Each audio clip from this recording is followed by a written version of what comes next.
मुहवा फुलौले बाड़ू काहे बिछौना गोरिया लगे बिछौले बाड़ू तो काहे खिसियालू धनी कोरवा में आजा गाना गानी ना जा रात जब दोनों देहवा तोड़ा राजा झक झोरा राजा कमरे में पीर बड़ा झोरा राजा कमरे में पीर बड़ा झोरा राजा कमरे में पीर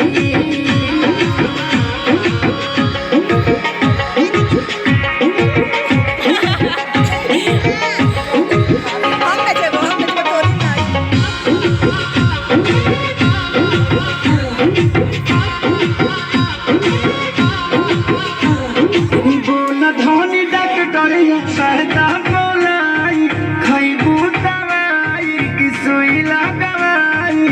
दिनों में फल फल विटामिन खिलावना रात में नूर जी